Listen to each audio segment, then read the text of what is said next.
Inside the Game, back live across your airwaves here on the National Soccer Network. Nate Wangler joined, as always, by Ryan Glinsky. Episode 222 here on Inside the Game from Grand Rapids and Detroit area, respectively, broadcasting to you live today. And Ryan, packed show here today. We got a lot to go off of in this first hour. I know we've been talking a lot about Ronaldo. We talked a lot about Michigan State yesterday and that matchup and all the drama surrounding that. We also got another senior spotlight coming up today, a West Side product over here on the west side of the state of Michigan. So looking forward to getting the chance to chat about that. But we also have an interview coming up. First one we've had in a while here on Inside the Game since the revamped show. I know we've had the chance to talk to a couple of different people, but Kevin Tapcham of Evolution Performance Training will be joining us on the show today. Trains a lot of soccer players here in the state of Michigan and has a long... and a high school coach too, but has a long resume here in the state. Has played with a lot of different clubs, including the Flint City Bucks. So we'll get into that a little bit in that conversation. And U of D but Ryan, and U of D as well, right? And I know that we've had the chance to chat with them, and obviously we've done a lot of work with UDM over the years, including making some videos. So obviously a strong connection there. And but Howard. That's true. Yeah, and broadcast their games. That's another big one, including basketball. So shout out those guys. All their but athletics. How are things going into the midweek for you? It's going good. It's going great. Nothing really else to talk about. But I did send you a text about a cold open. All right. I did see that. And honestly, no one cares about my week. No one cares. No, the audience don't care. The audience don't care. So I happened to come across this. I care. Thank you, Nate. I appreciate it. Yeah. So okay. I come across this about this morning as I go on the show, because if I need a topic or something, or I just look at Twitter and something will pop up in the first 30 seconds. That's just the way Twitter works. So we talked about Ronaldo all week, and he happened to sit out of training, all this fun stuff, right? The Saudi Arabia fans. Soccer fans post this as a missing flyer, and it's obviously this is what it's translated to is this is a 40-year-old who is going through obligation of excessive crying and his family is looking for him, and it's just a missing photo. So this obviously begs the question. If we're looking at, it could be soccer because I have soccer examples up the wazoo. But what are some of the biggest crybabies in all of sports? Obviously, I think LeBron comes to mind for me. That's just one. I think of I think of this example. I think of Man City whenever they're tying or they're losing or after they drop points, because whenever they drop points, it's this and this and this. Why this happened? That's a horrible call. This happened. Or then whenever they're trying to chase a game, they're tied late in the game, it's Bernardo Silva bitching to the ref. Rodri's bitching to the ref. Holland's bitching to the ref. Pep bitches to the ref. The entire team just bitches to the ref whenever it's late in the game, whenever they're losing. And it's the funniest thing ever because they all talk about, up here, mentality. We have the mentality of the team. That Arsenal doesn't have it. Mentality. That's how Rodri sounds. And then all of a sudden, they're up a 2-goal lead, and they tie, and all of a sudden, Rodri goes, the referee don't want us to win. It's clearly a foul. Well, Rodri, you said this 2 years ago. It's the reason why you guys are different. Mentality. You're supposed to overcome it, Rodri. You're supposed to overcome it, my man. So, no, I think of Man City. I think of Man City is one. I think of LeBron is one. Sidney Crosby is one that I always hear. But no. How about Aaron Rodgers? I feel like Aaron Rodgers has gotten to that point of his career where, like, if you touch Aaron Rodgers, he's like the umpire if you were to, like, go out and argue, like, during a baseball game. Like, if you give him a bump, like one of the little shoulder checks, or, like, you touch, and then he'll immediately, every time you see it, they'll step back and they'll, like, point to the spot in which they were contacted. They're like, you just touch me?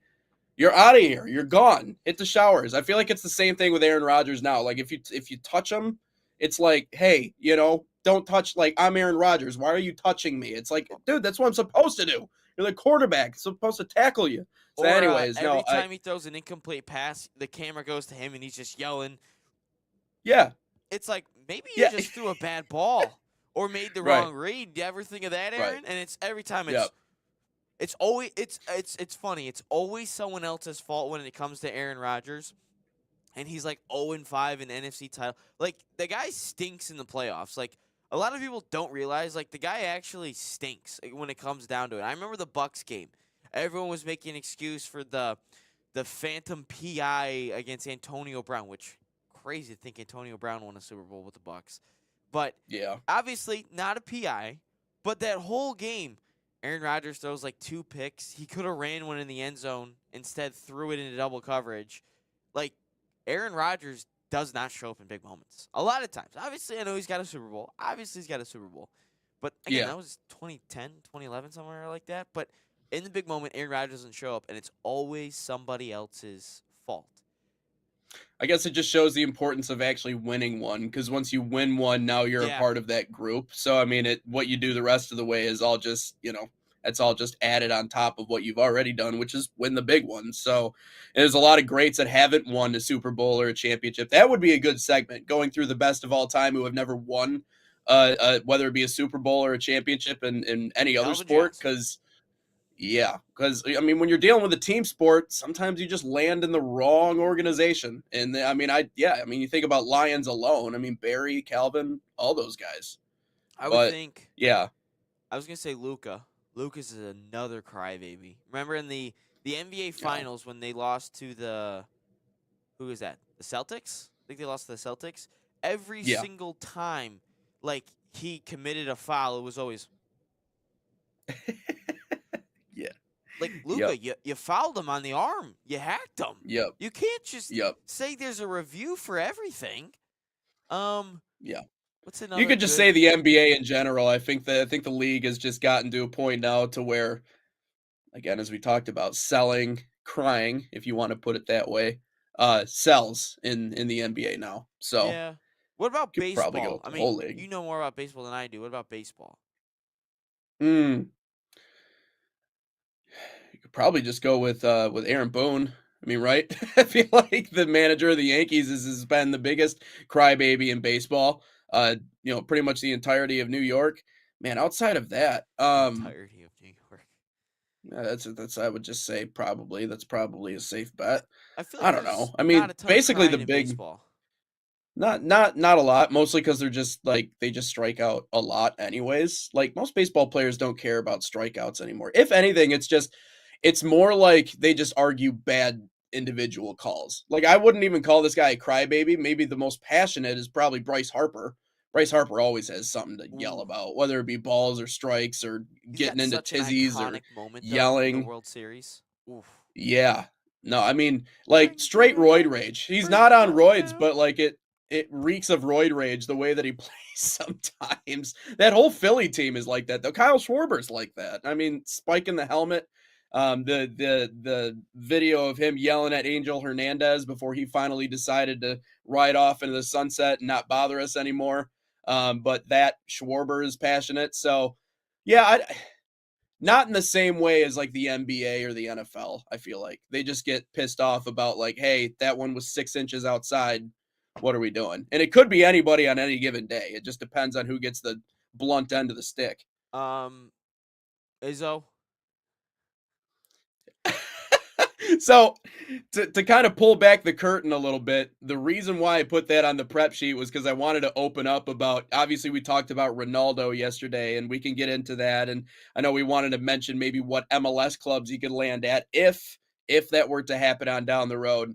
But the other part of that conversation was Michigan and MSU. And when you can't come up with something logical to respond to in an argument or in a debate, typically what you do is you just go after the other person's character. They call it ad hominem attacks, right? When you're just like, I don't have anything to come back with, so I'm just going to get after you and say whatever I want to say about your character, right? Because now I don't have anything else to go off of. But we had some passionate responses in the comments yesterday. I'm assuming you're scrolling through those right now.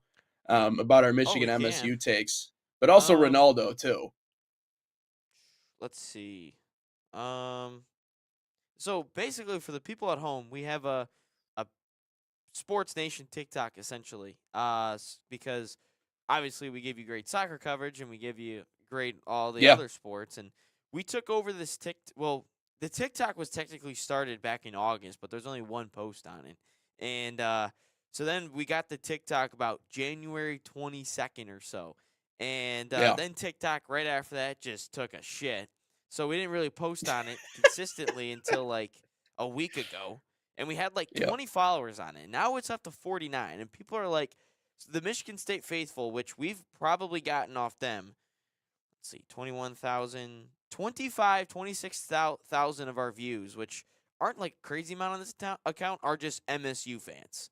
And they basically just decided to roast us that, like, yeah, keep pushing this content out there with 30 followers, it'll get there. Well, you know what? We're up to 49. We're almost damn near we're at 50. Yeah, let's go. Heck So yeah. we're That getting deserves a there. horn, by the way. You gotta blare the horn. I feel like that one. Thank We're you. almost Thank at you. 50, Yes. all right? Big old 50. What the heck? Uh-oh. You got the alarms going off over there? I know you said that they were testing them No. today. Oh, no. Oh, No, like the whole. What the heck? That was weird. Yeah, you maybe doing I gotta shut okay? off the TikTok. Are we So all I right? went to go check the TikTok, and then all of a sudden, everything just like went out and then back in, and then went out and then went back in as I checked the TikTok. So maybe we won't check that. Maybe it'll just be on. So sorry if you're on TikTok and you want to have a comment. Okay. I think Oracle's on your I think they're on your trail, man.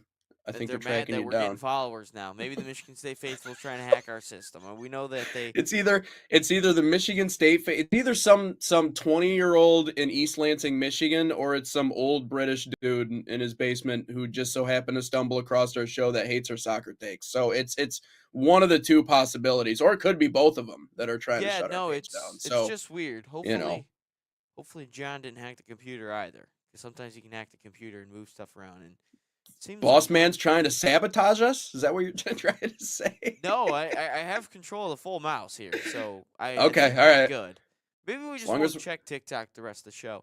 as, But as but long as we're still broadcasting live, that's all that matters. yeah, it seems like we're still live. Yeah, All right. Okay. everything still shows streaming. So Okay. Twitter, Facebook, YouTube. Yeah, we're all good. We're all good. We're all good. We're all good. All right. Okay. So All right. it's just Okay. that was really weird. But no, for people at home that don't realize there could be fire alarms that go off. They are testing Yeah. the fire alarms here today. And Yeah. during the pre-show, I like jumped out of my seat. Nate wasn't on the cam yet, and I jumped out of my seat and I was like, dude, is this gonna happen during the show? Because like obviously there's no fire alarm actually in the studio part, but like just outside the studio there's a fire alarm and it keeps going. It was going off and like scared me. Yeah. So Well, in a real situation, because I'm pretty sure. Wait, no, you're not in the room that you were originally in. Now you're in the room adjacent if to I it. was in the room that I was originally in, you would probably hear it and see like flashing lights. Okay. All right. But And you're right around the corner from it. So in a real life situation where the fire's coming in, I mean, you got a window there. It's not too far up.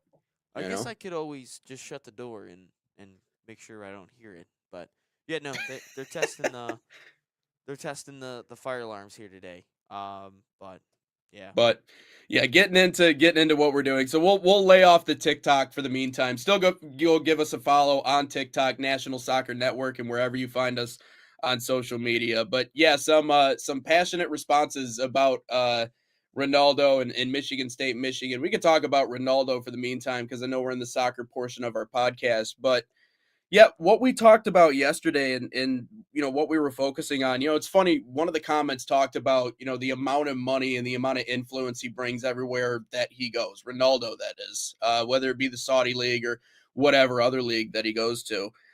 The way that I saw it when he initially decided he was going to go to that league, in a way, I kind of felt like it was him selling out. I know that people look at Major League Soccer that way.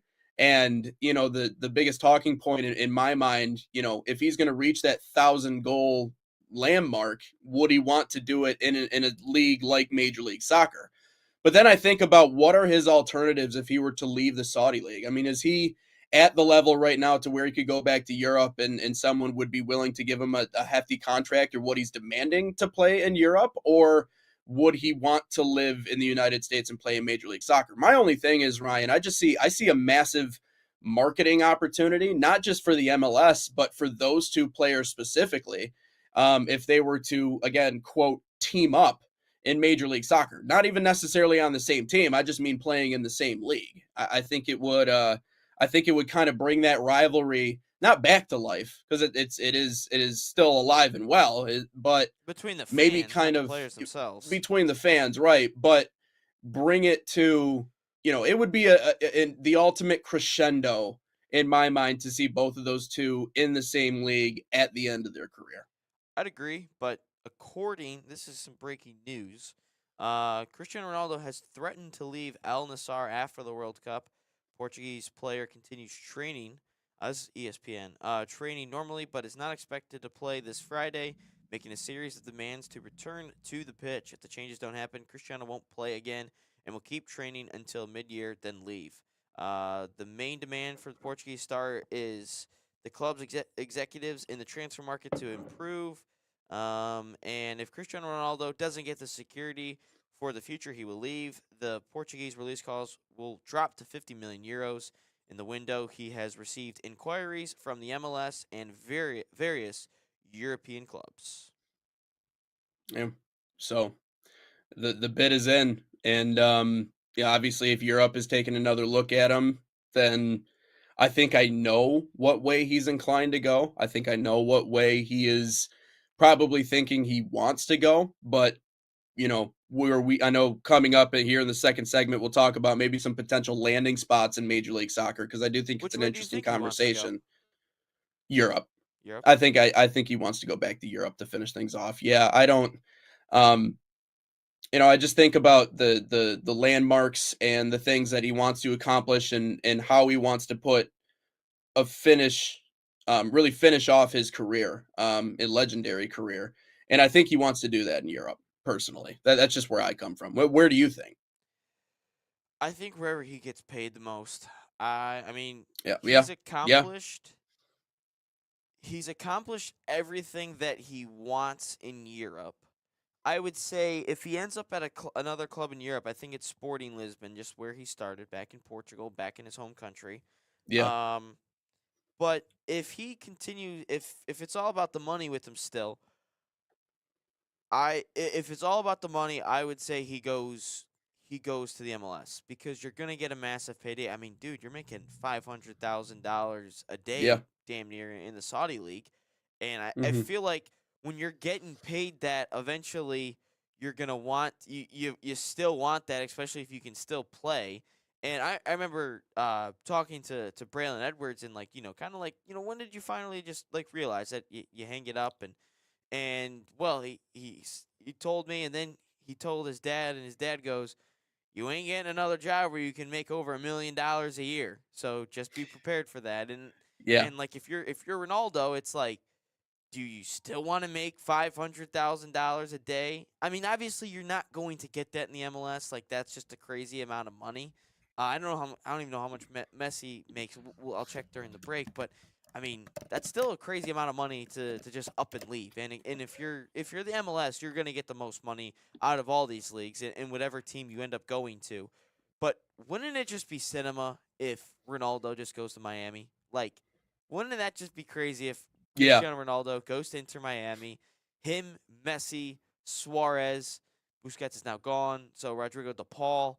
I think Elba's now gone. Now you have Dwayne St. Clair, the best goalkeeper in the MLS. Now you have that. Like, at that point, they got to be favorites to even win the CONCACAF Champions League. So I personally am rooting for those two to play with each other. I really do. I just think that would, after the years of debate and my entire childhood debates, they just come together as one. I think that'd be great. I really do.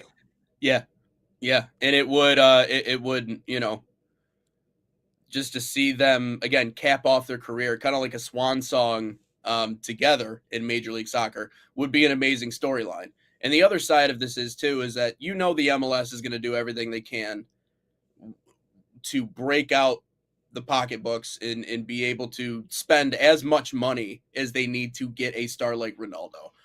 Because if Messi just arriving here in the United States was enough to really kind of take MLS to a level that they've never been before, especially when he's outselling our own national team with jersey sales in our stores in our country, because that's the kind of impact that he had.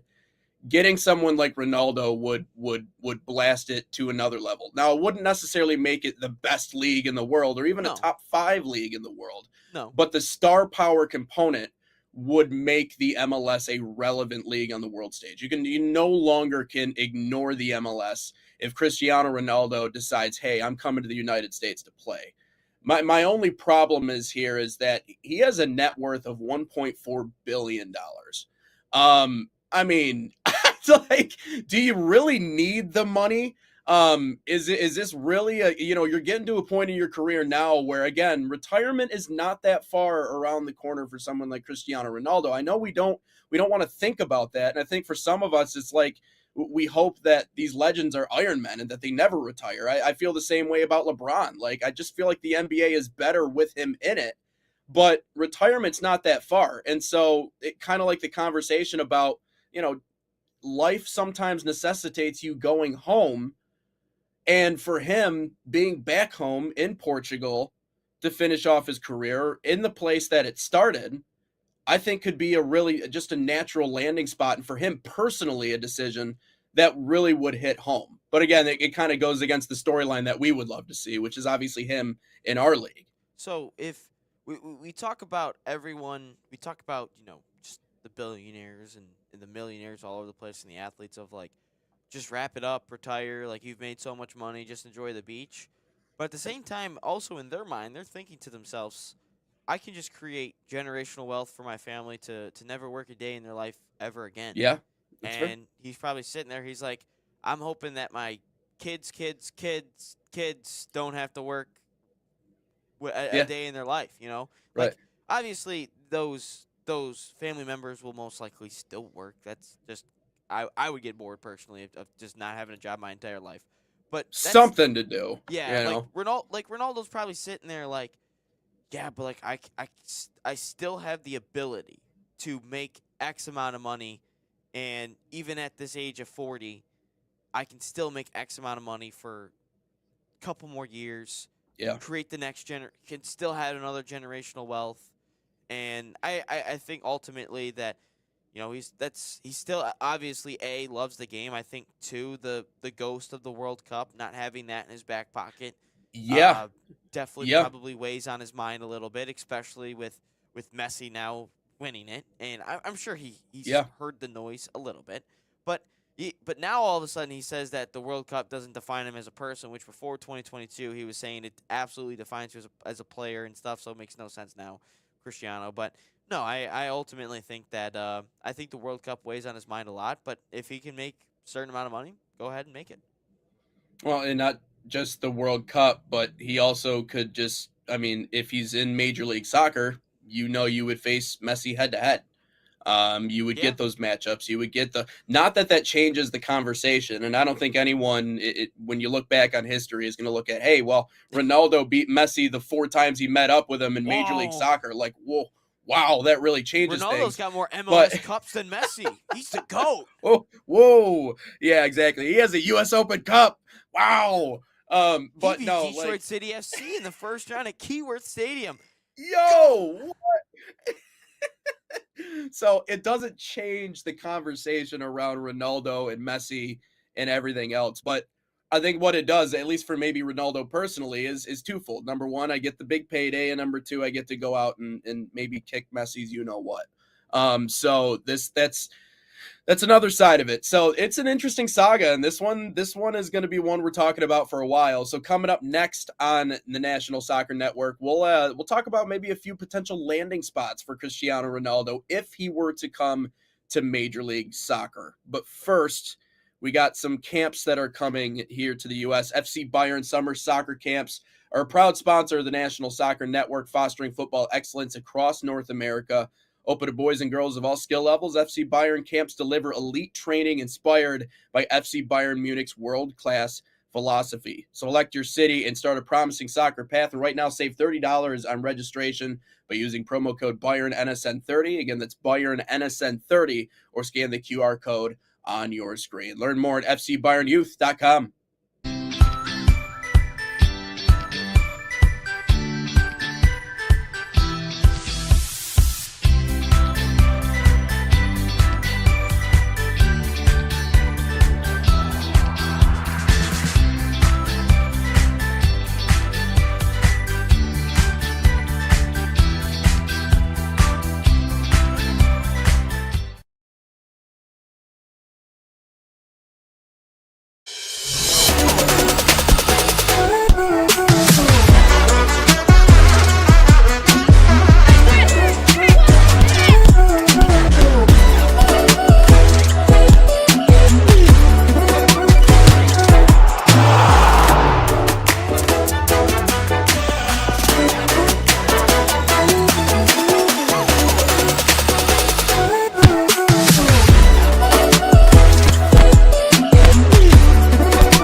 Back inside the game, National Soccer Network. I'm Nate Wangler. That's Ryan Glinsky. Another packed show here today. Again, we got an interview coming up at about 10 o'clock, expecting Kevin Tapcham to join us of Evolution Performance Training, talk about his experience in training soccer athletes here in the state of Michigan, as well as a little bit about his own resume. But continuing this conversation on Cristiano Ronaldo, right now in protest in the Saudi League, is upset with apparent corruption inside of the league, but obviously the the fans having a little bit of fun with the stuff they've been putting up and the missing posters, and so it seems like obviously his future is not in question, but maybe ruptured. 40-year-old who's going through obligation of excessive crying, and his family is looking for him. And yesterday on social media, obviously Ryan, you called him a crybaby. And there were some Ronaldo fans that got on you, but it obviously seems like his future is maybe not so bright in the Saudi League. Probably not going to be around for very long. So with that, picturing a world in which Messi and Ronaldo meet up at the end of their careers and have legendary clashes for the MLS Cup, where do we think Ronaldo will land? Where could he land? So, Ryan, do you have a list of potential places or thoughts? Yeah, I got highest earning and most valuable MLS clubs in this past season and right now. So there's five on the list, and some of them are what you expect. The most valuable MLS club for a third consecutive year, LAFC, $1.2 billion. Ronaldo's net worth is more than this club, but I mean, $1.2 billion is what the club is valued at. And obviously, we know that they are capable of getting high-quality talent, especially from Europe, a.k.a. Heung-min Son, a.k.a. Olivier Giroud, which I can't believe I said high-quality European talent and Giroud in the same sentence. But LAFC, one of those clubs that could absolutely afford him. Yeah, and that was my first idea yesterday when this was initially brought up and we were imagining where he could land. LAFC is a squad that consistently wins. They've put themselves in really good spots, as you were talking about, and took the words right out of my mouth. They've proven that they can already land some top end talent. Also, you just think about the location too. And I think that this is an important part of this conversation. You know, someone to the level of Cristiano Ronaldo, if he's moving to the United States, Messi to Miami makes sense. There's a large Hispanic culture in Miami. Obviously, the soccer culture is very healthy in Southern Florida. So there was a lot kind of adding up to Messi's a great fit. I mean, fits like a glove in a place like Miami. So I think, if anything, the location being Los Angeles and obviously the star power and the names and everything that comes with LA being a sports town. I just feel like that would be a natural landing spot for someone with the international acumen that someone like Cristiano Ronaldo has. You talk about kind of launching yourself in Hollywood. If you live in LA, it's a really good start. I mean, I feel like every influencer and their cousin has a place out in Los Angeles, so Ronaldo would be right in the mix. And then obviously you have everything that comes with California living. So I think that would be outside of the soccer component, and obviously how much the club is valued. I just think LA might be a fun spot for Cristiano Ronaldo. Yeah, Ronaldo's enjoyed the California area in the past. Um, just putting it out there. He's enjoyed the L.A. California area in the There's past. I think I think it'd be a very good move for him as well. yeah. Number two, Inter Miami, $1.2 billion Mm. it's worth, and they've led the league in revenue, $180 million this past year, and operating income as well at 50 million. So I mean, it's only going to go up too with Miami, This and is you got David like, Beckham. yeah, that's true. That's true. I mean, it's just one of the more inconceivable things. Like seeing two of the athletes who, individually speaking, have just been the biggest rivals throughout the course of their career. And it is the one conversation where if you were to start talking about Ronaldo v Messi, is like, I mean, it's going to blow up. I mean, it's like a kettle cooker. Like it warms to until it's too hot and it explodes. Because it is the biggest debate in the sport. So picturing a world in which those two team up, and both sides of the aisle, Messi fans and Ronaldo fans, are forced to accept the fact that their gods in a lot of ways are playing on the same team is just something that's just inconceivable to me. I know that Miami is obviously capable of hiring him. I know that Miami is capable of bringing him on, but is that something that is even a remote possibility? Does Ronaldo have the ability to put his ego aside and go, "Yeah, I'll play with Messi"? I don't think he does. Frankly, I don't think Messi cares, and maybe I'm wrong in assuming that. Maybe this means just as much to Messi as it does to Ronaldo. I don't think it does. I think Messi understands who he is, but I don't it's just it's one of the more inconceivable things. I could never see those two teaming up, genuinely. Yeah, I'd agree. I think it's a long shot, but I think for every soccer fan out there, they would absolutely love to see it. I also don't. I also think we talk about Ronaldo being in control of decisions. I think Messi has a lot of control and pull, especially in Inter Miami. Yeah. And Yep. obviously, I think he would veto that move a little bit. But number three, another LA team, the other one, the LA Galaxy, valued at just over $1 billion. They've had superstars in the past: Zlatan Ibrahimovic. David Beckham obviously coming over, even getting him to come over. Landon Donovan was on the squad. And then there was one more. Oh, Marco Royce. Marco Royce is on the squad now, which, if you talk about unlucky players and players to never win anything, that is one of them. And he's been very good for such a long time and never won anything. Even when Germany won the 2014 World Cup, he got injured just beforehand. Yeah, I mean, I would, for all the same reasons, for all the same reasons that I said that, the other LA team might be a good fit for Ronaldo is probably the same reasons why I would say this organization would be a good fit. And you talked about, most importantly, maybe the track record of the players that they have had. So that's something they certainly have going for them, that they could put on the table if they want to seriously inquire about bringing Ronaldo on. But those are the two areas really of the country that I automatically think it's either going to be Florida or California or one of those other top end clubs. I'm interested to see who else you have on the list, but I think for a lot of the same reasons, I'd say they would be a good landing spot. But obviously, the history and the resume that they already have behind them would certainly help too.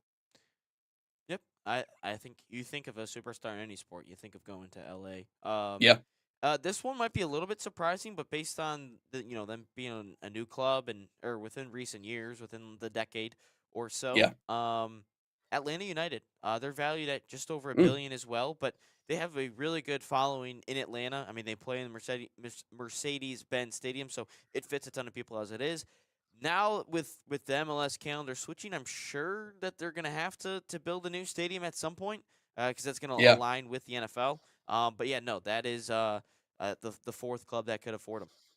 Yeah, and a big market too. I mean, that's something to remember is that in terms of major U.S. markets, I mean, Atlanta is up there in the sports world, and they just have such a large reach because of their presence and their foothold in the South. Because there's not as many pro teams in the South as there is necessarily No, in the it's all Midwest, colleges. or it's all colleges, right? So I think that if they get someone like Ronaldo, obviously they're going to be able to build their fan base all the way down, maybe not to Florida, because I'm assuming most of those people are Messi fans, but really throughout they could gain a pretty strong foothold in the South. It's a great market. It's right next door to Florida, right? So Messi's right down the road, so you could clearly see a rivalry developing. It's already a rivalry, but you know what I mean. Within the league, they're going to see each other a little bit more often. So the market, I think, obviously they have the means to be able to sign him. So I think Atlanta could certainly be a good spot. As long as, I mean, obviously, as long as Ronaldo thinks that they're able to compete right away. I think that's something else that we talked about. Yeah, he wants the money, but I think more than that, he wants to land at a club that he knows can go out and probably win some games right away. He doesn't want to go to a squad that's struggling or can't keep up. So Atlanta is competitive. They're growing. The amount of money they have is obviously, if you're valued at $1 billion, you can figure something out. And also just, in terms of sports markets, again, Atlanta is another one of those hot spots in the United States. So I think it could make a good spot for him. Frankly, I think it might make a better spot for him than even Los Angeles would, and certainly Miami. So I don't know where I put it on the list, but I think it's towards the top. No, I think when I was looking at this list, I thought, wow, Atlanta is a little bit surprising, but then you pull it back a little bit. Good market, as you mentioned. They have a Hmm. history of really losing in that town as it is anyway, so it fit well with Ronaldo. And then obviously they have a really good following.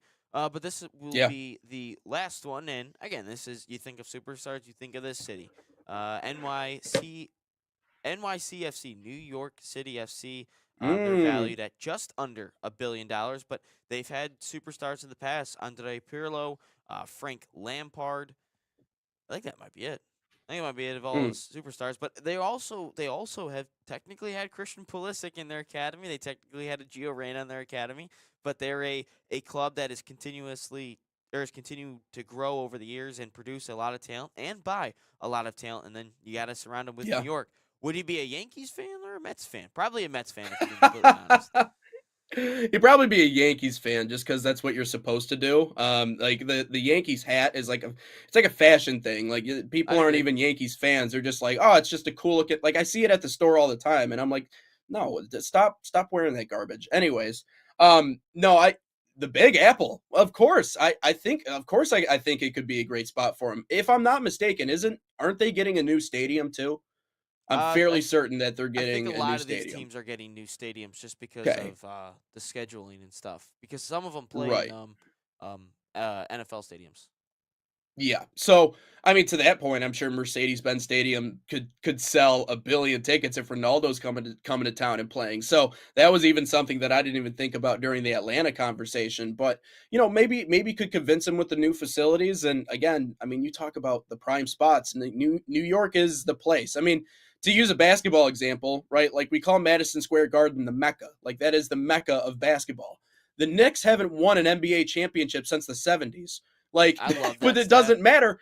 It doesn't matter because it's New York. That's why it's the Mecca, because of the media, because of the stars, because of everyone that, I mean, you look at the section by the court during the playoffs. I mean, you got everybody down there, all the stars, all the celebrities, and they all literally sit in one big bunch. So again, outside of LA in terms of star power, New York is that place. And so I think if there's a place or a part of the country here in the U.S. that would immediately embrace Ronaldo, and it would be almost like a cultural movement, it would be New York. So that is the mecca in American sports, regardless of whether or not they're good. I would say the same thing about the Giants and the Jets. There's a reason why that's a big talking point every year, and they talk about it on ESPN all the time because they realize that there's 7 billion people in New York, and they they all care about sports, and they all, they're all in on their teams. That's just the city. New York is just a different beast. So I think Ronaldo has the star power to be able to not just handle a place like New York, but kind of become frontline news in the Big Apple. Yeah, I think you're right. You think of all these big markets. It ain't going to a Minnesota United, which I know No. Minnesota doesn't like me. I mean, they're gonna get James Rodriguez. Congrats, guys. You're gonna get James, but no, He's going to I think Chattanooga, the Red Wolves. he's gonna Or come he's going play to Detroit. for Flint City. Flint City Bucks. That'd be awesome. Just drive down to Flint real quick. Or, Just watch him dice up a bunch of poor college kids. Yes, that'd be perfect.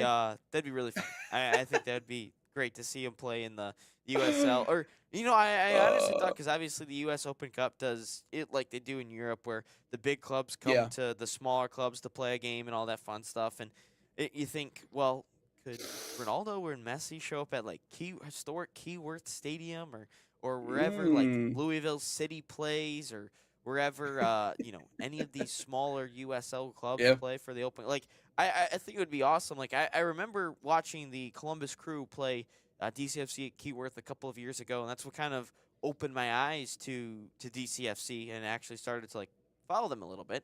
And I'm sitting there and I'm like, wouldn't it be amazing if one of these stars that I've been watching over in Europe just comes over here real quick and plays at historic Keyworth Stadium, and after seeing them play in the Champions League and the World Cups and on these biggest stages, they come to Hamtramck, Michigan to play in front of 5,000 people. Yeah. And a field that is like the sideline is like a foot wide, and you basically, if you were to stretch your legs out, your legs would be out on the field and over the touchline. But no, I just think that'd be amazing.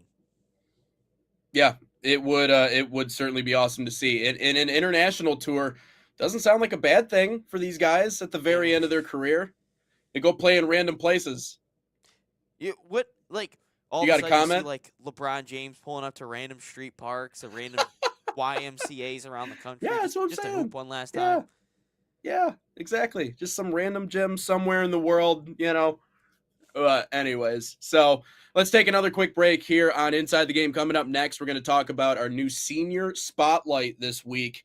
We also got a little rant coming up from Ryan about something in regards to Arsenal and them letting loose a little bit with their celebrations. People apparently are taking issue with it. But we'll talk about all those. And then again, we got an interview coming up at 10 o'clock. Kevin Tapchom of Evolution Performance Training will be joining us at Inside the Game. But let's step aside. We'll be right back. Experience the thrill of the game like never before with NSN's Game Rewind. Dive into full match commentaries enhanced with cutting-edge dynamic graphics, letting you relive the highs and lows of your favorite matches in astonishing detail. Whether it's a championship win or a legendary play, NSN Game Rewind bridges the past and future with a broadcast experience designed to captivate. Call 586-304-4405 and start watching today.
Inside the Game, back live on your airwaves here on the National Soccer Network. I'm Nate Wangler. That is Ryan Glinsky. Ryan, we got another senior spotlight here today on Inside the Game. Yeah, we do have one from the west side of the state. Midwest United. Chase Miller. He Woo! out of Forest Hills Northern. He's a center midfielder, in my position, so I like him already. And he is currently committed to Princeton University. Is currently Wow. rocking a 4.376 GPA. Didn't even know you could go over a 4 Woo. point. So shout out to you, Chase. You're dominating it in the classroom and on the field. You get 4.3 horns. And I don't even know how to do the 0.3, but there you go. You do like a quick tap, and then it'll just. There we go. Yeah. There we go. There we go. 4.36 horns. There you go.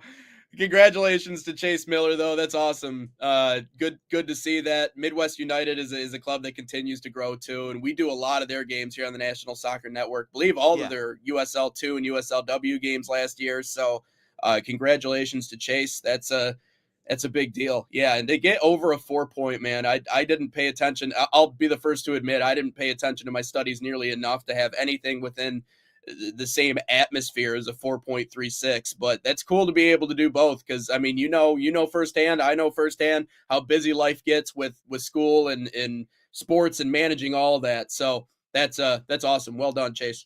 Yeah, Chase, shout out to you. Again, impressive GPA number. I would agree with you, Nate. I rocked a 3.6 in high school, but also Midwest United is has Lewis Robinson, of course, Western Michigan head coach, who roasted me a couple months ago. Shout out to him as well. But no, Midwest United is a very big club. I think they used to be called the Grand Rapids Crew, like the Columbus Crew. Yeah. They're called the Grand Rapids Crew, and I had many battles with them over the years. And again, they're a very, very strong club out there on the west side of the state. Again, shout out to you, Chase. And again, we'll be having a couple of more. We had I think one last week, and then one earlier this week. And now we got another one. So shout out to all of you seniors out there. And if you guys, again, also going to Princeton University, impressive, my man. Very impressive. But also, if you guys have any seniors out there and want to be part of it, make sure you contact us on any social media platform, and we'll be happy to get you on the show and give you a nice little graphic like JT did. Yeah, it's a fun part of what we're able to do, being able to spotlight a lot of these players that we do play by play for, but oftentimes, once the broadcast is over, we go about our life. So, the story doesn't stop there. So we want to be able to obviously give you guys the platform to be able to share that. But getting into our final talking point before we get to our interview with Kevin Tapsham of Evolution Training. Ryan, you had mentioned Arsenal in the rundown and celebrations, and people were having an issue with the way that Arsenal is carrying themselves. I think it's just fun, personally. I think they're just playing loose and playing confident, and something you like to see out of a team. Says you about all this. Oh, and we'll be talking about them tomorrow too, because they could be doing something special. I'm just not saying it's gonna happen, but they could be doing something special. All right. All right. But it's this. They win the Carabao Cup second leg yesterday, and again, it was a typical Chelsea's chasing them, needs one goal to advance or one goal to tie things, go to extra time, all that fun stuff. And then Arsenal scores a 90 plus 7 minute goal, all that fun stuff, right? And all of a sudden, as the goal goes in, Havertz decides to run to the opposite corner, and his teammates that are on the bench run across the field to celebrate with them. And again, Gary Neville is another little weasel. He immediately, as Peter Drury, who the GOAT of soccer commentators, given his line, and he always lets the crowd breathe a little bit. And then all of a sudden, you hear Neville go, "Oh, and the players, we have a pitch invasion. It's the players, the pitch invading." Well, Gary, you have won a lot of trophies in your time before, and you were kind of in the shadow of lots of great soccer players. And a team and a club that gets mocked time and time again for not winning trophies, not winning championships, not getting it done. They have not been to a cup final in 6 years. 2020 was the last time they've gotten to a cup final. They've won Community Shield since then, which, again, every single club counts, but when it comes to Arsenal, you can't count it. You just can't count it because it's Arsenal. You can't count their Community Shields. But everyone else can count it. Manchester, you count it for Manchester United, count it for Liverpool, count it for City, but when it comes to Arsenal, you can't count the Community Shield, which is weird, Gary. Weird how that works. But because the players run across the field and decide to celebrate with their teammate, something they haven't gotten to a cup final in 6 years, they've been hearing about it. And then also for the fact that of what they could do potentially this season, which I'll talk about tomorrow, could potentially do a team has never done before, and not even your OP Manchester United treble side or Man City's treble side. Why we got to knock on them for celebrating? Like, what is it with this club and celebrating? I remember a couple years ago when the photographer who has been the Arsenal photographer since like 2000, he's photographed some really good teams. And he's even given a motivational team talk. And Odegaard takes the camera and takes a photo of him after a big win against Liverpool. That's never happened. But, when Arsenal does it, they're not allowed to do that, which is weird because Carragher gets upset about it just because it's Liverpool and they beat Liverpool. It's weird whenever these pundits, whenever the talking heads in England, whenever whenever Arsenal beats their club or sees Arsenal having success, there's always a comment. There's always Arsenal can't do this. Arsenal should be doing this. And Micah Richards, who gets a ton of hate on the CBS Champions League show just because it's Micah Richards, and I think he's a great analysis and all that fun stuff. He said it a couple years ago. Whenever it comes to Arsenal, everyone just wants to lump in. Everyone wants to say something about it. Let the guys celebrate a little bit. Let them celebrate. They got to a cup final. And if it didn't mean anything, if the Carabao Cup, because it's always said, the Carabao Cup doesn't mean anything to all these big clubs, then why were Chelsea players crying yesterday after they lost? Why? Why is that? If it didn't mean anything, Gary, if it meant absolutely nothing to the players, Chelsea was a big club who was like second in the Premier League a couple months ago, and all of a sudden they're crying. Like, why, Gary? Like, all of social media is like, why is Arsenal celebrating like this? They didn't win anything. And then I know what'll happen is if they ultimately win the Carabao Cup, it'll be, it's just the Carabao Cup. Why are they celebrating like this? That's what it'll be. But when United wins it, when City wins it, when Liverpool wins it, when Chelsea wins it, it's, they're allowed to celebrate like that. But when it comes to Arsenal, no, you can't. No. We got to keep pushing the field goal post a little bit, the post back a little bit. Got to keep moving it. We got to keep moving the goal back. No, Gary. Gosh, your voice is so annoying.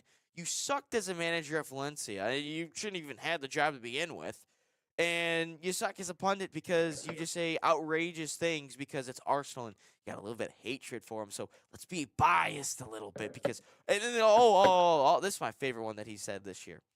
Back in October, Arsenal had like a 4-point lead, and he's like, it's Arsenal's to lose. Buddy, it's October. There's like 25-plus games to go. Now there's 14. Like, people don't realize it's a damn marathon. I just don't understand. Whenever Arsenal does something good, there's got to be some stupid comment from these pundits in the social media land. Just let them be happy.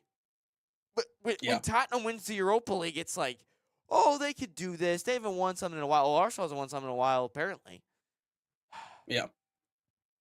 Yep. It's just the old heads who don't like it. And I also think that just saying, it doesn't matter is just a form of like deflecting, just a form of coping. It doesn't matter. Well, clearly it does. And clearly it does matter to them. And, also, I think it's just simply just let them celebrate. Let them have fun. People always take exception to celebration when they're on not the right side of the celebration. When they're on the other side of the celebration, all of a sudden it becomes too much. But no, I agree with you. It's probably just a step too far. That same game where Odegaard, Europe will get mad. It takes a photo of the photographer right before they ultimately won. Trossard scores a goal to seal the game in stoppage time, and Arteta runs down to celebrate with his team, and Kerr goes, Arteta can't be celebrating like that. He just can't be celebrating that. Mind you, a couple of years ago, Liverpool, who defeated Norwich City of all people, Norwich City, who is relegated, is a constantly bouncing back and forth between the Premier League and the Championship. They get a 90th minute winner. Jurgen Klopp sprinting down the sideline to celebrate with his guys. Actually broke his glasses because he was celebrating with his team so much. But that's okay because they beat Norwich. But when Arsenal, who actually beats a team who was in first at the time, Arteta can't do it. Apparently, just can't. But Liverpool can go out and do it. But that's exactly. See, Nate, Yeah. Nate, if Arsenal actually wins the trophy this year and wins like the Premier League or the Champions League, or God forbid they win like more than one, oh buddy, you are going to have a very fun co-host partner who will constantly be saying lots of stuff. I might just let you go at that point. I might just let you do the thing yourself. Because of how much hate this club gets and how much hate anything this club does, it's always, can't do this. Well, you got to do this. You can't do it this way. You got to do it this way. But this club can do it. Yeah. Exactly. If any of this happens, Nate, you'll have a very fun co-host. Yeah, I'm sure I will. And a lot of clips will be posted on social media. I will be doing a mailbag a lot of these days. I like, Nate, if you want to take a day off one day, go ahead. And I'll just sit there with the mailbag and just respond to questions. I might just wind you up like the Energy Bunny and just watch you go, or Energizer Bunny and just watch you go. So exactly. I mean that might be the plan there. It's like whatever this team does. That's why I said the celebration police. Apparently Arsenal can't celebrate away. They got to a cup final for the first time in 6 years. And it's not like they like the teams that like Man United typically does, where they just play championship sides all the way to the final. No, they actually had to beat Crystal Palace. They had to beat Chelsea twice. They actually played Premier League sides. They don't play championship sides. And the only reason I didn't say what I want to say till tomorrow is because I swear, if Man City or Newcastle celebrate the way Arsenal did yesterday, today in the other semifinal, and they're allowed to do that. They're allowed to do this. I swear. I'm just gonna put something out there. I swear. Exactly. Right. It's so dumb. Promise. Let's take one more break before we get to our interview with Kevin Tapsham, again, of Evolution Performance Training. It's coming up next here on the National Soccer Network. Should be joining us here shortly. Let's tell you about Barca Academy. They're a proud sponsor of the National Soccer Network and the official academy of FC Barcelona in the United States. Designed for boys and girls ages 6 to 18, Barca Academy camps follow and replicate the FC Barcelona game model, the same philosophy used by Barca's professional coaching staff. Right now, you can save $30 on registration by using promo code FCB30. Again, that's FCB30, or scan the QR code on your screen. Find a camp near you, fcbarcelona.us/camps.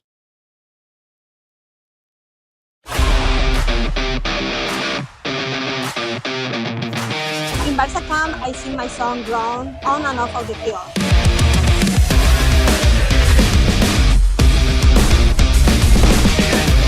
Don't miss the time to register. Sign up now for Barca camp.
Welcome back inside the game.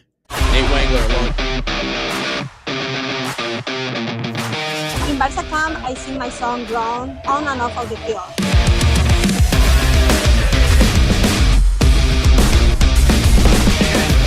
Don't miss the time to register. Sign up now for Barca camp.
Back live and inside the game, your one-stop shop for everything soccer here in the United States.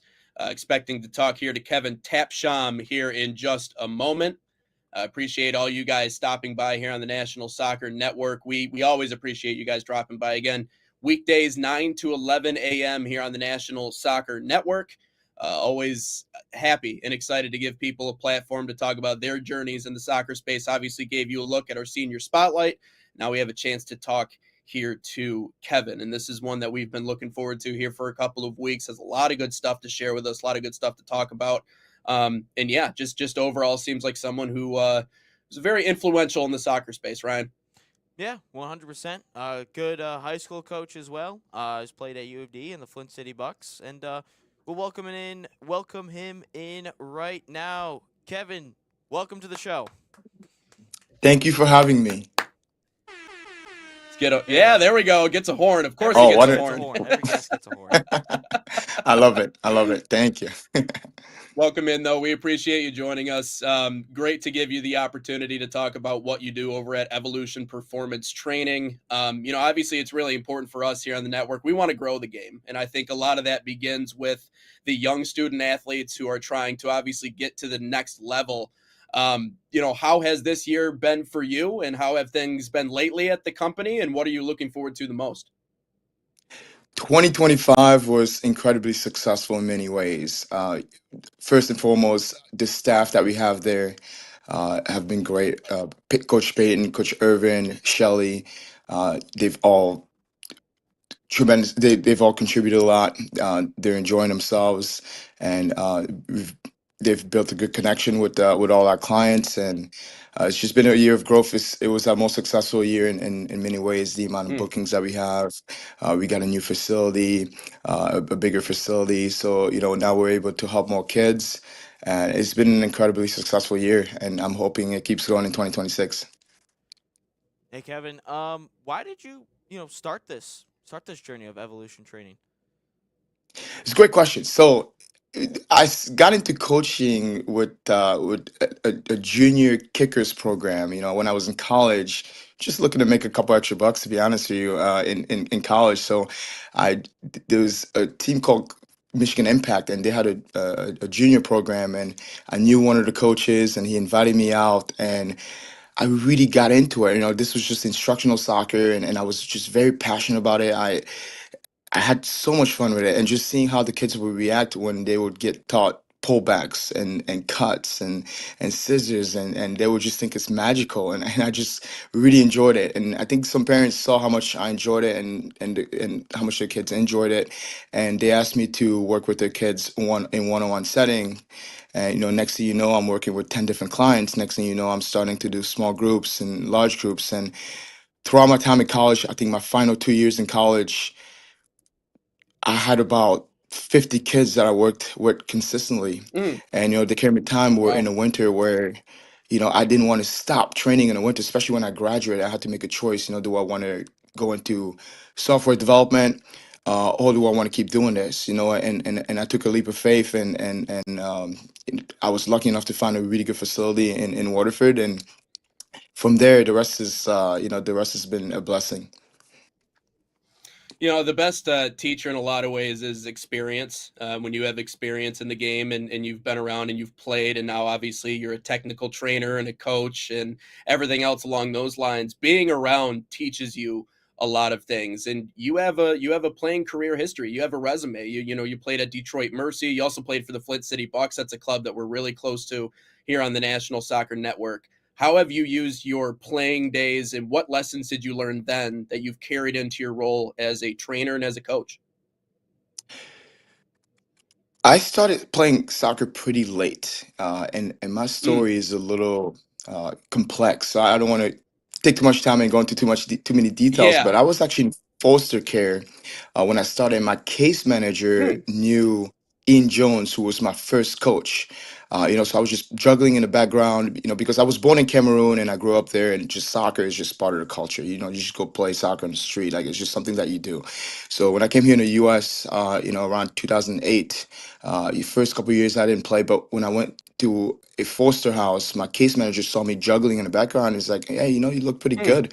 I know this coach, and so Ian came to my backyard. Actually, I was living in Southfield at the time, and he gave me a tryout in my backyard. And then from there, he really helped make sure I had everything I need. So he would drive me from Southfield all the way to Waterford at Oakland Yard for practices and games, and different families would give you rides, right? Because I was in a situation where I Wow. was I was not in the best situation financially, so I Mm. got a lot of help and assistance. So I started pretty late, and because I started so late and I was so driven, I really put a lot of effort into growing as a player. So I would train on my own quite a bit, and I started playing. My first team was a Classic 2 team. I'm not sure if the system is still the same in Michigan. Then I went. Our team merged and became a Premier One team, and then eventually I got onto a National Premier League team at the time, which is comparable to an Mm. ECNL team or MLS Next 2. And then I eventually got onto a MLS Next One. It used to be called Academy at the time. So I progressed, through different levels of soccer, and eventually I walked on at U of D, which is a Division 1 school, and because I know in my background, I was always driven to really make the most out of the opportunity I was given. So that's a little bit about my journey with soccer. Yeah, and you mentioned the help, the people that were willing to step up and get you to where you needed to be. I think that's a really inspiring story. I appreciate you sharing that. Is that what inspired you to be the help for other athletes? Absolutely, absolutely. Just knowing how much soccer gave to me, and Yeah. I was able to get a good education. I was able to make a lot of really good friends, and just really have something to stay out of trouble, and something that just gave me a lot of enjoyment and fulfillment. I want to give that same feeling and same opportunity to as many players as possible. Yeah. Hey Kevin.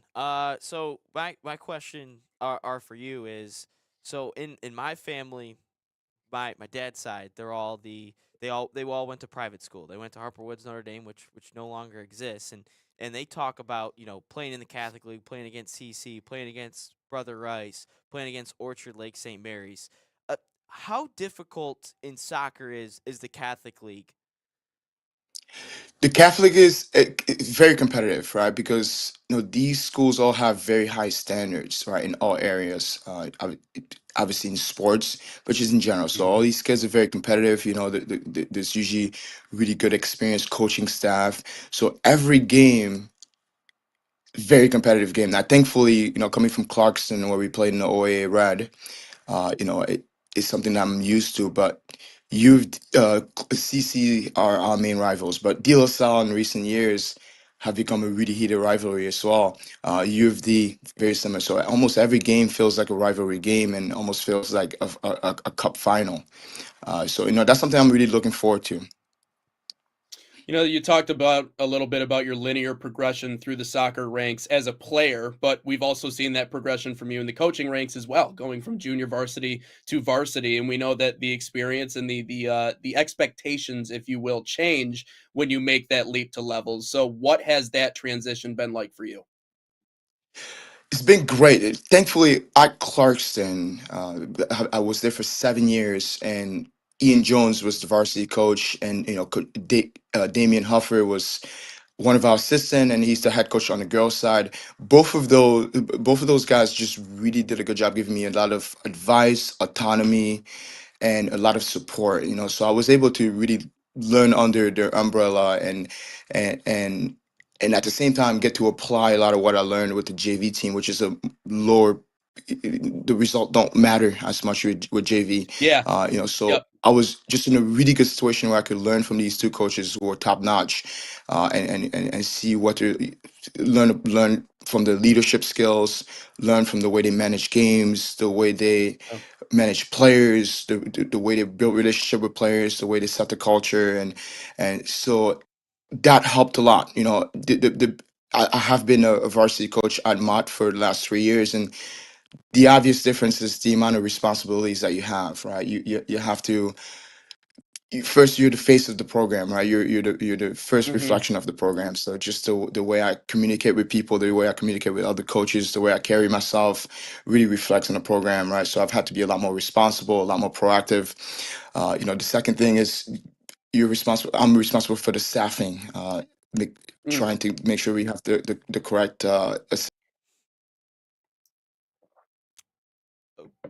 W- Well, we will try to get Kevin Tapchon back on as soon as possible. Looks like he might have cut out there, but sharing his story. So Ryan, we'll see if we can get him back make on. Just give me an up. update here. Oh, Oh, see there? Kevin, I think we got you. Yes, I'm here. Okay, there we go. Oh, okay. All Okay. right. We're good. Go ahead. Okay, cool. So did I break up for a second there? Yeah, Yeah, you yeah, gave yeah. us You the cut one. out, Okay, but cool. you're good to go now. Okay, cool. Awesome. No, so I was talking about having a lot more responsibilities with staffing, with assigning captains, with scheduling, the way Yeah. I communicate, the way I reflect on, the way I represent the program. Yeah. Kevin, you coach boys and girls high school soccer. What's the difference between the boys side and the girls side? Yeah. So now, when I list these differences, they're not exclusive, right? I would say boys have to respect you, and girls have to trust you. Right? I think that's probably Yeah. highlights the main difference in my opinion. With boys, they do care about your background, right, and how much you know about the game, and that you have integrity, right, that you're not afraid to hold people accountable, right. With girls, I think it's really important for them to know that you care about them and that you actually respect them as people, not just as players, and also that they know you. That I'm able to share with them and be vulnerable with them, and boys, I think naturally the intensity is always high, right? Boys are just very driven, and again, that's not to say that girls aren't. I Yeah. think girls. I'd say girls respond really well to tactical instructions. I think if you Mhm. can have a really good connection with girls, they would really respond. Well, they respond almost instantly to any adjustments that you have to make. Girls, I think you have to be a lot more mindful about the scheduling and recovery. Uh, Whereas boys, you go you can go 6 7 days a week at a pretty high intensity. Not that is recommended. So those are, I would say, are the main difference. Between the two. But these things aren't exclusive, right? You have to make sure that you develop these players. You have to make sure that they have a good technical foundation, make sure that they understand the games and what success looks like in their position. Make sure that they have access to their film and then because kids are visual learners, so right? Boys and girls are visual learners. So when they're able to see the films and have a lot of clarity on what successful moments are, and what they need to do. That helps them be at their best. Uh, I think Yeah. both boys and girls, the mental game is really important. You have to make sure that they have a lot of self confidence and a lot of belief in themselves. And I always try to tell all the players I work with to not tie their confidence into how they're performing on the field, right? To tie the confidence into their character and how they're going about things and how they work hard and whether they're good teammates, whether they're good friends, right? Whether they're good kids, they're good to their parents, just to tie the confidence more to the people that they are rather than the player that they are and how they're doing on the field and what's going on, with them getting offers from colleges or whatnot. So, that's usually one of the first things I address with players. So I make sure that they have a lot of belief in themselves and that the mental game is good, that their Yeah. self-talk is good, that they're positive to themselves. And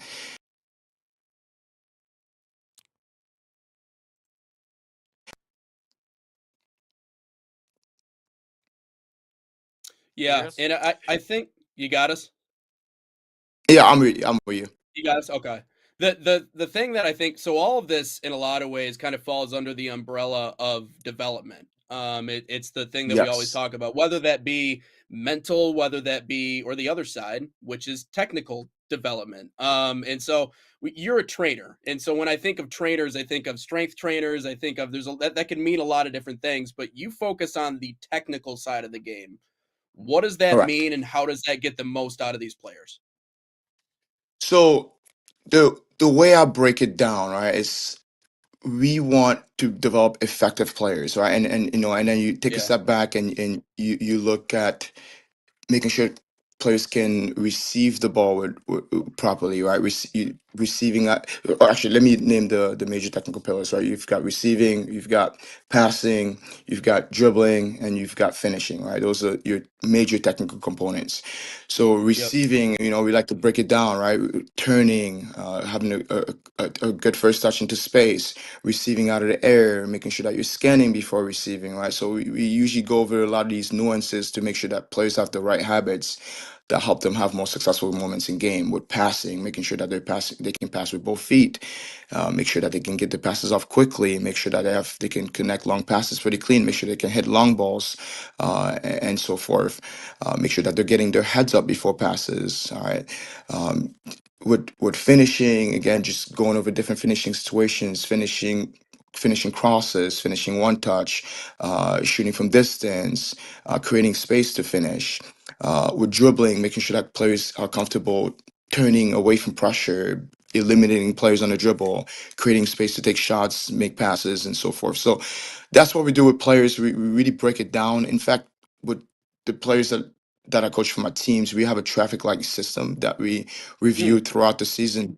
Yeah, you know, and so we break down these, you know, these specific components in each category and say, okay, well, how are you doing with your first touch out of the air? You know, is it red or is just really bad? You know, it's really awful, and you're hardly ever having any successful moments, or is it blue where you're almost automatic with it, right? You're almost always successful with it, or is it green where you're very consistent, right? But maybe you can take it to another level. Is it yellow where you're inconsistent? You know, so that's one thing that helps a lot. You know, I try to do that with every player that I coach. For my teams, and you know, we're starting to do that with all the clients that we have at Evolution as well. We create IDPs for them, and we Yep. really go into you know, and they usually rate themselves first, right? And then I'll give them my feedback. You know, so that helps a lot. And you know, and obviously we can go into a ton of details about how we do it, the drills we choose, and the amount of reps that they get. But you know, that's the basis of it, right? To make sure that they have a really strong technical foundation, and they feel really confident in Yeah. their skills, you know, to execute whatever they want to execute. Obviously, Kevin, we didn't say congrats on the Brother Rice job at the boys soccer head coach over there. Thank Um, you, thank you. I'm really excited. Obviously, you played there, went to school there, graduated from there, alumni. What's it like to be back at your alma mater? Means a ton. Means a ton. Means a ton. I think there's a certain being a warrior graduate carries a lot. You understand the standards, you understand the expectation, you understand, you know, the purpose of a Catholic education, and means a ton. Means a ton. Means a ton. I think it's really easy to build a connection with the boys because I've been walking those hallways for 4 years, and I understand, you know, some of the teachers that were there when I was there are still there, you know, so Nice. I understand what these boys went through, you know, I understand the challenges, right? But also understand what they care about. And, you know, it was only 10, about, I think, 11, 12 years ago, I graduated. So I have a really good understanding of what the boys are going through, what they value, and it just really means a lot to have the opportunity to lead them. Well, Kevin, you know, it's one thing to play the game. It's another thing to give back to the game and give back to the community. And obviously, that's something that you're doing in spades with what you're doing, not only in your coaching role, but also developing players from a technical component. And it's really cool to see. So we appreciate you taking the time to stop by here on Inside the Game, and hopefully we can chat again soon. Yeah, thank you very much. Thank you very much. I really appreciate the time. Thank you, Kevin. Yes, Good sir. luck on Best this of year luck too with this everything spring. moving forward. Thank you. You guys have a good day. Kevin Tapstrom, You too. everyone. All right. That's a great interview. Heck Kevin. yeah. That's a I big like deal that. too. Brother Rice has got they got some history and pretty much everything over there. And obviously to be back at your alma mater is cool. So good on him.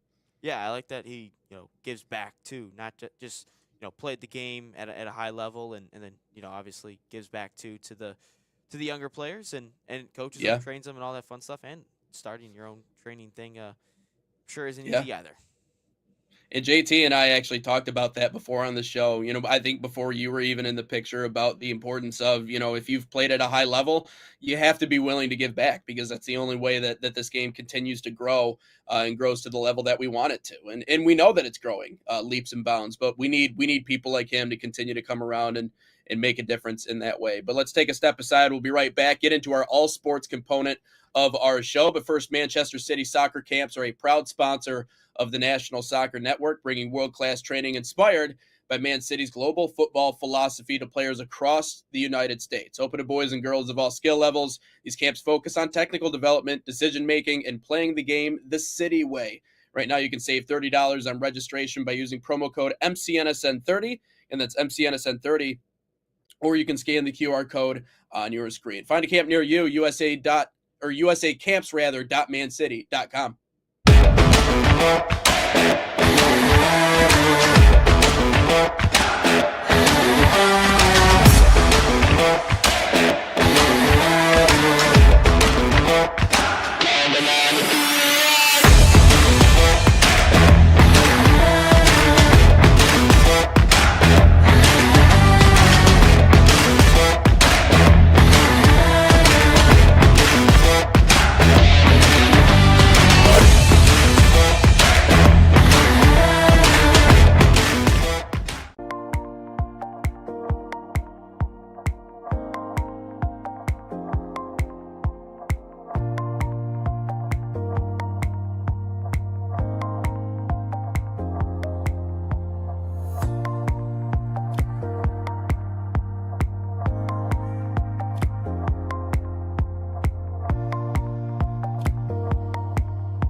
Inside the Game, live across your airwaves here on the National Soccer Network. I'm Nate Wangler. That is Ryan Glinsky. Ryan, getting into our all sports portion here today. Another big thank you, by the way, to Kevin Tapsham joining us here on Inside the Game.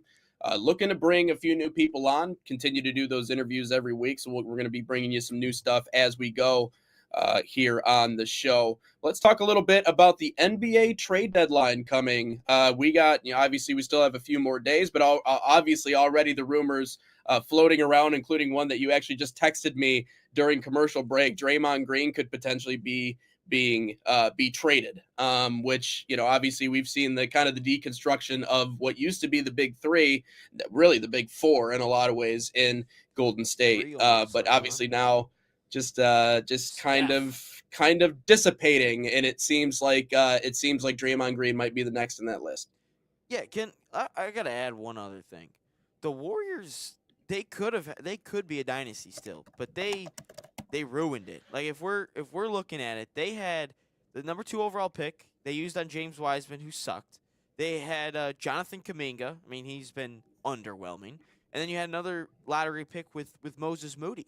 And then on top of that, you still had Steph. Clay was still on the team. Andrew Wiggins, Draymond was still there. Like they had such another opportunity at another dynasty, and they just ruined it. They flopped on it. They could not draft well, and typically a team that does draft well, you think of Steph, you think of Clay, you think of Draymond, you think of who's the other one I'm thinking of? Harrison Barnes, obviously. He was another one that got drafted and contributed to an NBA championship. And then you sign guys like Iguodala, Kevin Durant. There's one other one. Give me Iguodala. Yeah, if exactly. The Martians have the space beam pointed at Earth.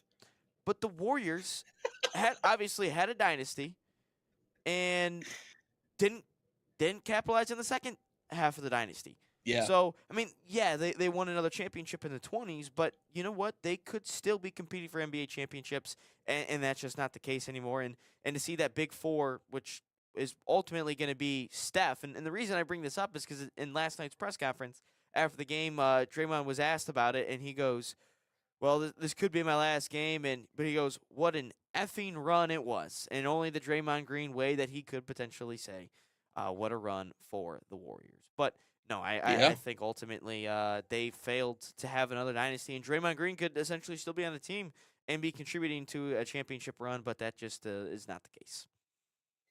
Yeah, and what a run it was. I mean, I just think this is the natural progression, right? Clay's gone, KD was only there for a short amount of time, so Draymond would be out. I mean, obviously they're not going to get rid of Steph. I think Steph will be a Warrior probably until he retires. But yeah, and I think what's interesting is just how much guff that Draymond Green gets about the type of player that he is. I think a lot of people look at him and they're like, well, he's nothing more than just a bully. He's nothing more than just a guy that he just gets into your chest. And the way that he plays is very raw. It is very in your face. Obviously, he's the outside of Kevin Garnett. I mean, I would put Draymond Green probably up there in terms of trash talking and just how loud he can be.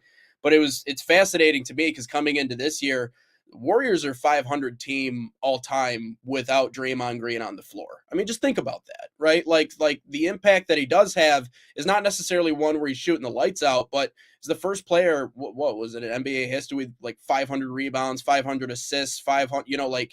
I forget what the specific stat was. Yeah, well, that too. And obviously that's something that can bite him in the what sometimes, kind of like Dylan Brooks, but not quite as annoying as Dylan Brooks.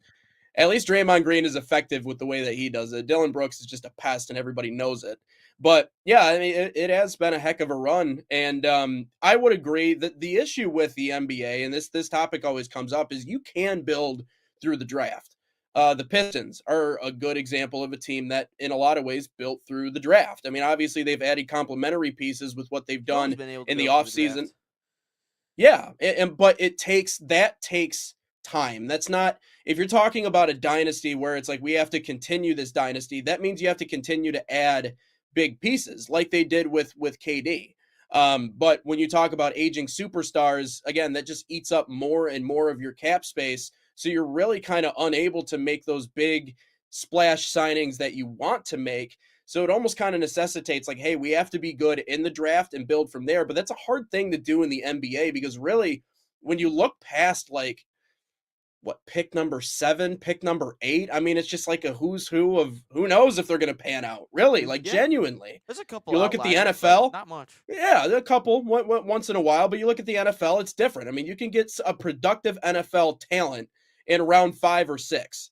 Obviously baseball is far different. Hockey, I don't really pay attention all that much. So, I mean, it could be the same, couldn't be the same. I don't know. But in the NBA, building through the draft is a hard thing to do, and it's a very long process. So I think that's kind of the hole that Golden State is falling into now. Like, we have aging superstars. They have contract expectations. Maybe we can't, if we meet those, then we're going to have to just try to build from the bottom up again and create that system all over again. So, it's really tricky. It's really tricky to build a team through the draft. You can do it, but it takes a while. It's the like Pistons hockey. It takes a minute. Yeah.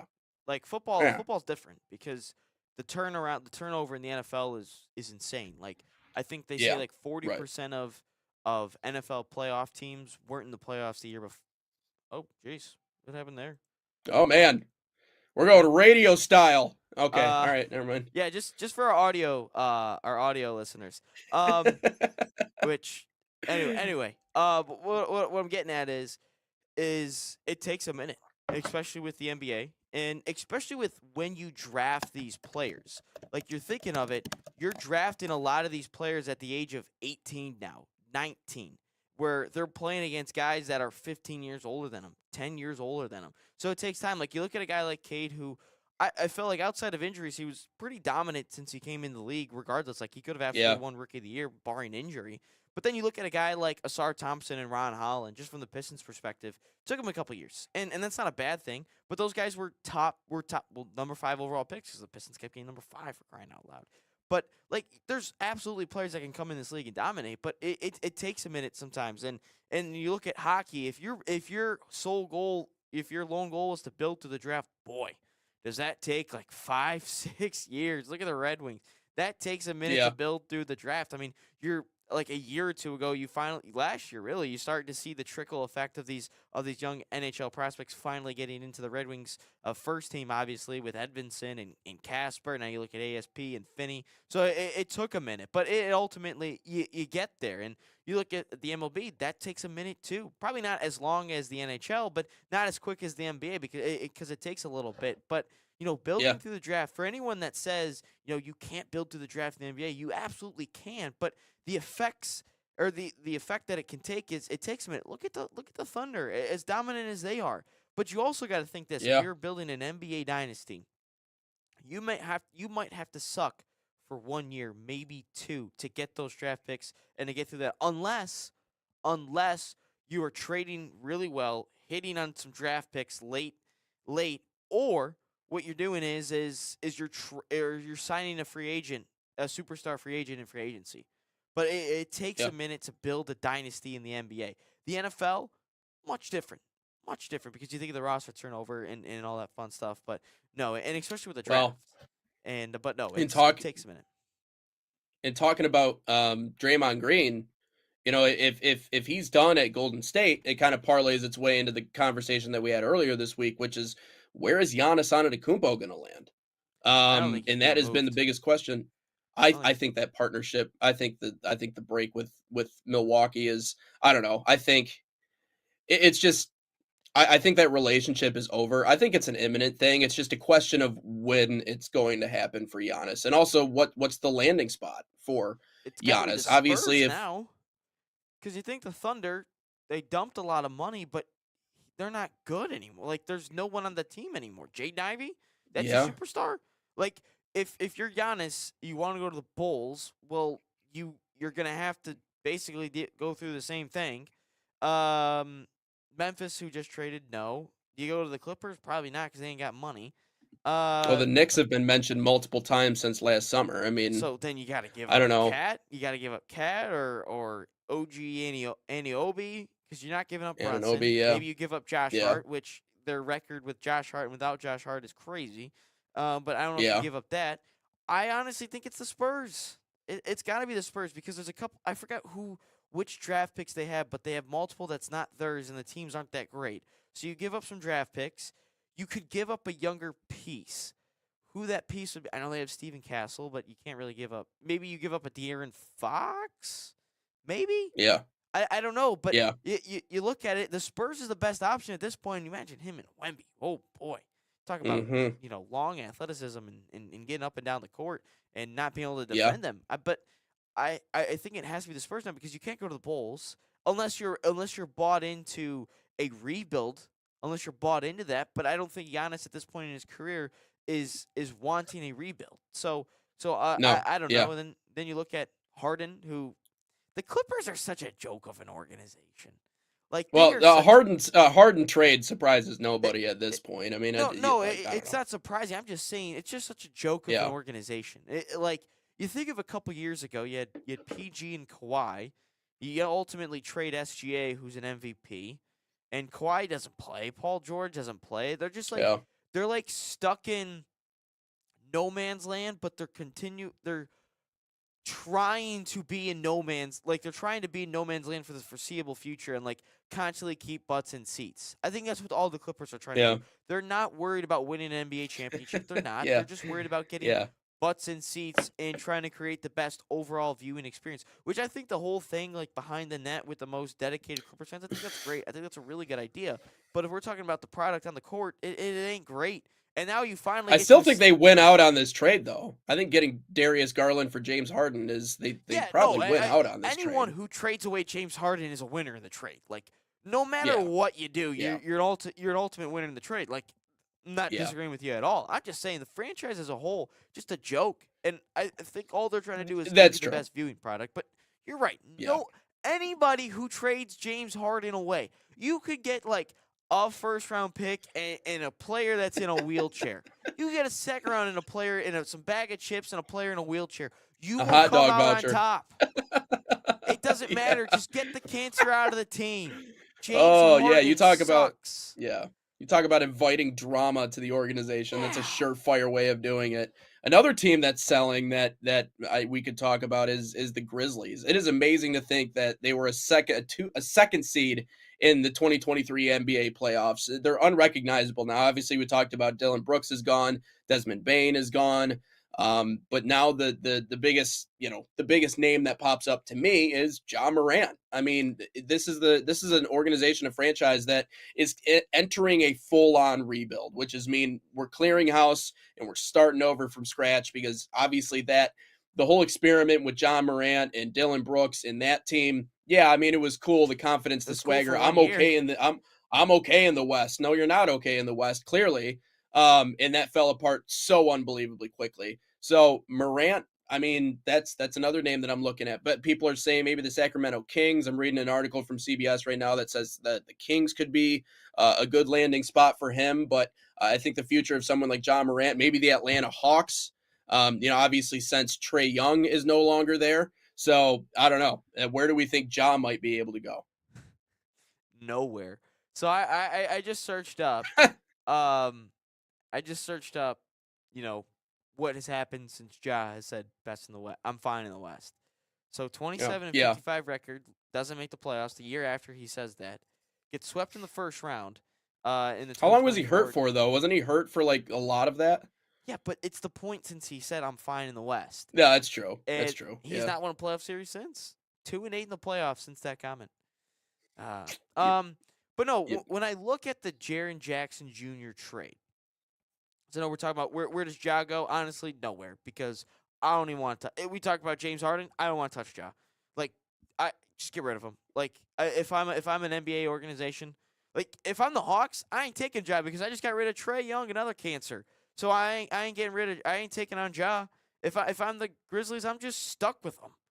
I'm just stuck with Ja until his contract. When does his contract end up? A couple years? But I ain't dealing anything with Ja if I'm the Hawks. Just got rid of Unfortunately, got rid of another cancer in Trae Young. But I think he's dug his own grave a lot with the antics and with obviously that went down with Miami. I think that's it's kind of made him a player that's really hard to, if I'm an NBA organization, justify bringing him on. But anyways, continue your point. I didn't mean to jump all over you. So the Grizzlies obviously full rebuild, as you said, but they just have Ja Morant just sitting there. I think what the stat is 13 first rounders in the next 7 years. I think that's what it is. It's like the same as the Thunder. I think that's what it is. So, but first off, when I looked at this trade, I was pissed as a Pistons fan because 3 first rounders and a bag of chips. That's all the Jazz gave up. Granted, the Jazz aren't great, so those 3 first rounders would have a little bit more value than what the Pistons would offer. But you're telling me Walter Clayton Jr., who again he's not a horrible player. Kyle Anderson does not have a jump shot. Taylor Hendricks, George Niang, both suck. So I'm sitting there and I'm thinking, you know what? We could have had Jaren Jackson because I'm looking at how to add another score. How do I add another score? I'm throwing Ivy in, and I'm throwing Tobias in, and I'm throwing in like a first or 2. Like that should ultimately get the deal done. Because you think of the contract situation, you just think of what Memphis got. But if Memphis wanted, obviously they're looking at first rounders here. You might have to give up a couple more firsts. You might have to give up 3 or 4. But if that's the case, I'm fine with that because it's the NBA. First rounders don't matter unless you're a bad organization. But if you're a good organization, first don't matter. Why do you think the Lakers haven't had a first round pick in forever? Why do you think the Warriors, or not the Warriors, the Clippers haven't had a first round pick in forever? Granted, it ain't good for themselves, but no. What matters is the number 1 overall pick. That's what matters. First round is whatever, but it matters if you're in the top 5. That's ultimately what it boils down to. If you're in the running to be the top 5, you don't give up your pick. But if you're really outside of that, it don't matter. All you do is Cade was a top pick. We weren't in the top 5 or even threatening to be in the top 5 at that point. Was top 5. Ivy was top 5. Well, Ron, Asar, Ivy were all. Oh, now what? Sorry, I didn't understand. Sorry, I misunderstood what you were saying. Continue. Tatum wasn't number one. Jaylen Brown wasn't number one. As long as you're in the Yeah. top 5, if you're in the running to be in the top 7 or 8, you don't give up that pick. Yeah. You just don't. Mhm. I mean, Luka was number 3, Yeah. so you don't give up those picks. But like I'm looking Yeah. at this, and I'm genuinely a little pissed because how do I add another scorer to Cade? That's ultimately what this Yeah. boils down to. And we thought Ivy would be that guy. Ultimately, he's not. He's now in Chicago, which we can talk about that trade another time or later on if we want, or maybe tomorrow, whatever. Yeah. But how do we add another scorer? Because Asar is not a scorer. Asar is a very good defender, and that's fine. You need that. Jalen Duren, lockdown down low, very good in the pick and roll. You need that. But can Duren create on his own? Not really. Who's the other one? Karis LeVert, Duncan Robinson. They're just shooters. What's another one? Ron Holland, hustle guy, glue guy, like it. Beef Stew, hustle guy, Yeah. glue guy. Tobias, he can create on his own a little bit. But how do I add a score to Cade? How do I get Cade another score to take the load off a little Yeah. bit? Because what are they going to do in the playoffs? You do exactly what the Knicks did. Blitz Cade. That's what they're going to do. And I'm looking at Jaren Jackson as an option. Obviously, marketing ain't moving after what Jaren Jackson trade just happened. But I'm still looking at Michael Porter Jr. You've got to go and get him. You just got another pick swap. Throw that in there. Give him 2027 because that's all the Nets want is first-round picks. So throw that in there. Throw Tobias in, Uncle Tobias, and go get MPJ. Go get MPJ. You need a scorer. And it's not like you're going to be locked down to him forever. You're going to have next year too, and that's it. Unless you want to re-sign him. But go get MPJ. Go get Cade another scorer. Herter ain't going to do anything besides just be another shooter. Saric ain't playing. But go get another shooter. Go. Trajan. Be somebody in this town. Be a GM in this town that actually adds to the deadline to help themselves win a championship. Don't be like Brad. Don't be like Scott. Don't be like Stevie. Add to the deadline. I don't understand what's everyone in this town and these GMs of, well, we got a shot here of maybe winning a championship, but no, we're good at the deadline. We're good. Don't add anything to the deadline. Go get it done. Go add to the deadline. Yeah. So annoying. Yeah. I agree. Let's take a step aside here on Inside the Game. We got college football playoff the next couple of years. Clearly, they didn't listen to what we said on the show, or at least what Ryan had to say about the way that that's all laid out. So we'll talk about that, and then we'll get into question of the day to wrap things up here on Inside the Game.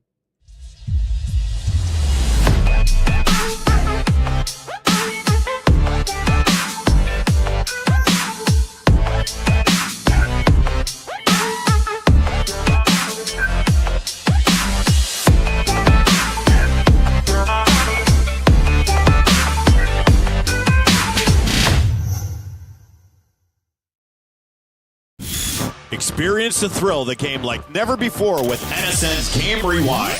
Dive into full match commentaries enhanced with cutting-edge dynamic graphics, letting you relive the highs and lows of your favorite matches in astonishing detail. Whether it's a championship win or a legendary play, NSN Game Rewind bridges the past and future with a broadcast experience designed to captivate. Call 586-304-4405 and start watching today.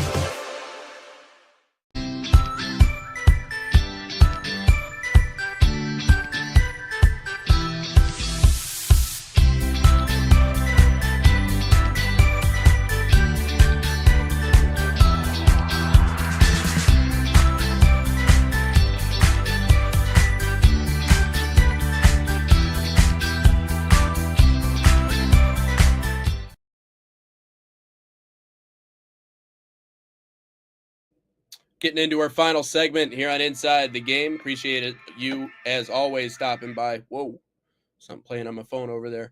Welcome back in. Final segment, talking about the college football playoffs, next couple of years, what that's going to look like. And obviously the the break, the bye periods, the everything in terms of how it's arranged does not look the way that we were at least theorizing that it should look like. It looks like Army and Navy will keep their own week.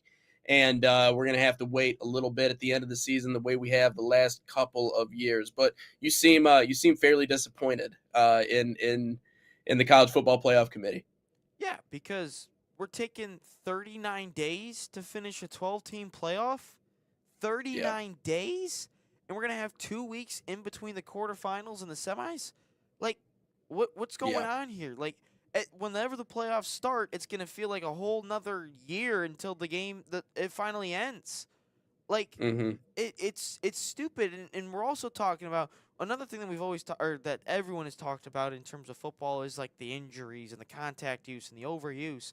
Well, you're just putting on practices that don't even matter anymore. Like, obviously, you're not. If you're a head football coach, you're not going to tell your team, "Well, we're going to take a couple days off here because we have 2 weeks in between games." No, you're not going to do that. You're going to continue to stay sharp and become better. It takes the NFL 29 days to finish a 14-team playoff, and if they weren't stupid and had a whole week off before the Super Bowl, it'd be done in 22. But the college football just continues to have this arrogance and this ignorance of just, let's just do it our way. Let's continue to get the network money. Let's continue to push this. Like look at this. So the next 2 years, we're looking at this, and the quarterfinals are on the 30th, and it looks like the Friday the 1st, and then the Rose Bowl will obviously be on the 1st as well. And then the semifinals aren't until the 14th and the 15th, which ultimately means that the quarterfinals are on the 30th. That means Army Navy are getting their own week again, and then we're getting the how it traditionally happens, where some of these teams are going to have a month off and some of these teams are going to have 2 weeks off. And basically, if you're a college football team, you want to stay in that 5 to 12 range because you get to play quicker. And that record of those bye teams are 1-7. It's going to continue to grow. And then you look at 2027, it's the same exact thing where the quarterfinals are on New Year's, and then the semifinals are not until the 13th or the 14th of January, which then ultimately means that I think the national championship game is going to be played on like the 22nd or the 23rd or something stupid like that. But it's just dumb. Oh, it's the 21st. Well, so yeah, that'd be 23rd would be the finals. Yeah. It's just stupid. It's ridiculous to drag it out as far as it goes. And my biggest thing is, and I don't even necessarily look at this as like being quote disrespectful. Like, I don't understand why Army and Navy can't just play on rivalry week in college football. You play have on conference championship week, but give them a different time. Right. Well, Give them so prime I time mean, spot. you have Michigan, Ohio State. You have, obviously you have all those matchups in week 12. So why not just be a part of that? I mean, it just seems like something that, and I understand that it's America's game and it's kind of set aside in a way because we talked about all of our, like the dead rivalries, but also the biggest rivalries in college football. The reason why they are in a lot of those situations, yeah, history is a big thing, but also because both teams are relevant. Both teams are in the fight. Army, Navy, like no one's playing for a championship. No one's playing for really, maybe bowl eligibility or like a conference championship. But the truth is that they're not playing for a national championship. They're not playing for anything really all that much bigger. They're just playing to beat each other. And so that's why I think people are like, well, we have to set this game aside. Sure. But that's only creating more strain, as you talked about. The amount of time that teams have to wait until they play again in the playoffs is just ridiculous. But we know why it is, right? Like it's a always follow the money. Like anytime there's a question of why does college football, whether that be the committee, whether that be the National Collegiate Athletic Association, why do they make the decisions that they make? Follow the money. The money will give you the answer to these questions 99% of the time. And so, for me, when I look at this and when I look at the fact that they're not willing to change things around, despite a lot of people raising concerns about this. So for what it's worth, we're not the only show that's talked about this. There's going to be less money involved if they were to cut back or have less time or whatever it is, or cut down the season. They're trying to build something similar to that of the National Football League, not in how quickly they do it, but in the length of time in which we can have college and pro, that they can almost kind of piggyback off of the NFL because, I mean, we haven't had college football. When was a national championship? This year? Or yeah. It's so like it wasn't a week ago, right? Week 2 weeks ago? 3? I have no idea. Really? It's been that long already? But anyways, looking at 2027 and 2028, it's not going to be till January 23rd or 24th. Yeah. So continuing to stretch that out January so 19th.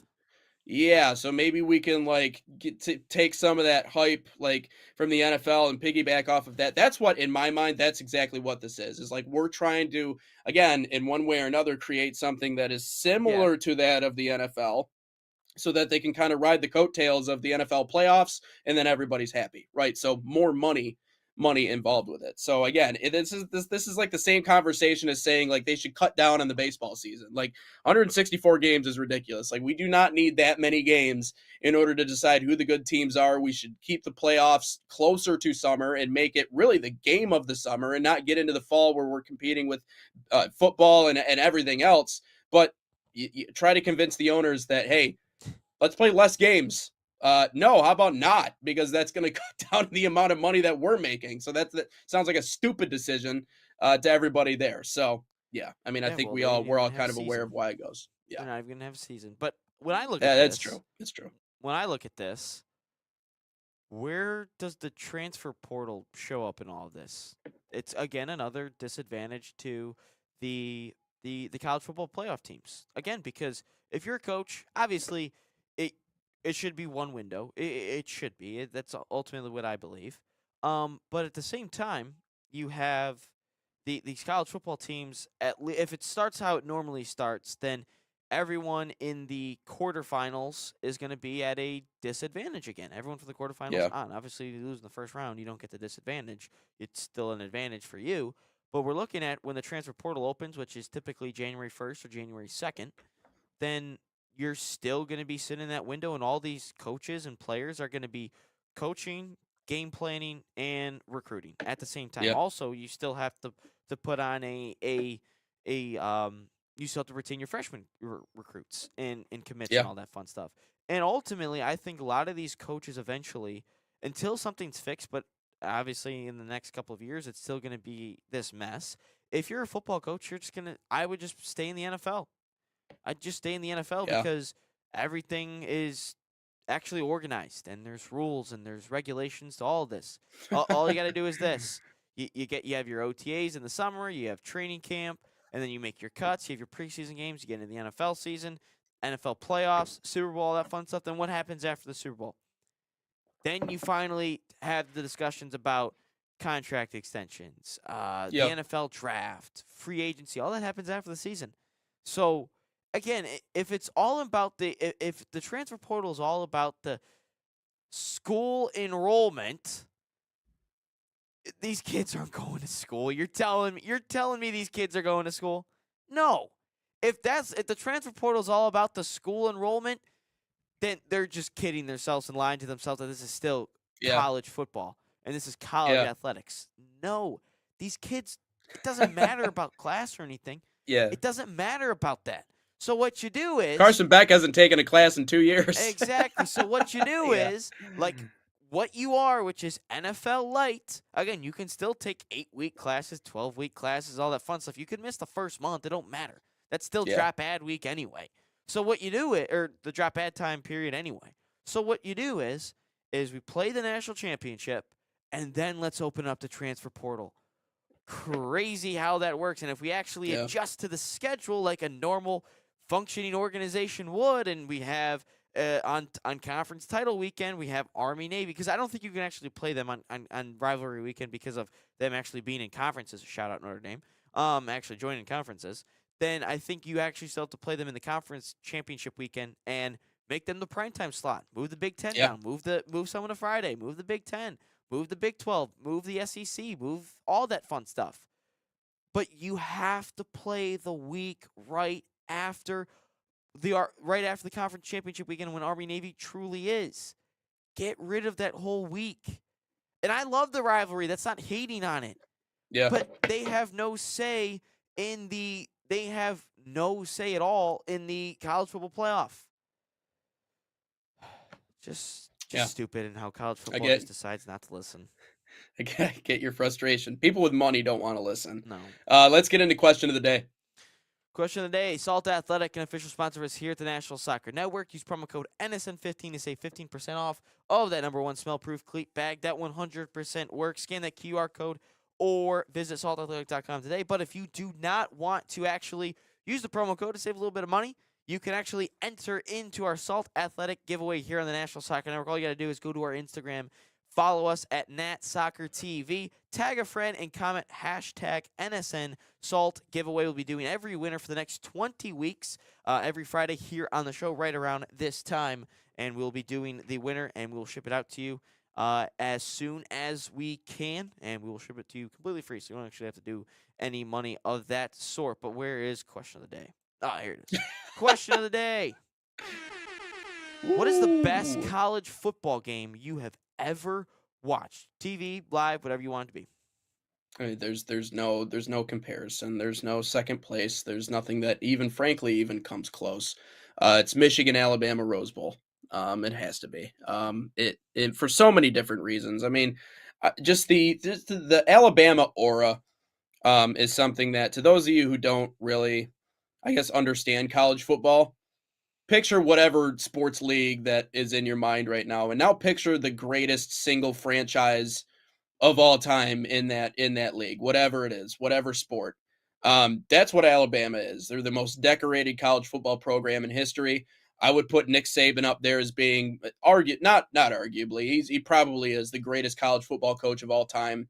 And even at the end of his career, when Michigan drew that selection that they were going to play Alabama in the semis, immediately, you kind of hear the groan and the shock and the, oh boy, like we got to play Bama. Like, we know how that worked for Michigan to open the season against Bama the last time they played them, years and years ago, back when Denard was on the team and they got ran off the field. We know how that worked out for Notre Dame when they were in the playoffs and they had to play Alabama. Now, obviously, those were far different Alabama teams than what it was at the end of Saban's career, but it had that reputation around it. And so to go into that game, I think there was just kind of an expectation, not an expectation, but I think a lot of people were like, okay, like, we've seen this story before. We know how this plays. Team comes out of the Midwest, comes out of the Big Ten, and then they play the big bad SEC school. They get beat by 3 scores, and then we move on with our life. And the reputation of Jim Harbaugh continues, of he can get them to the playoffs and he can finally beat Ohio State, but he can't win the big one.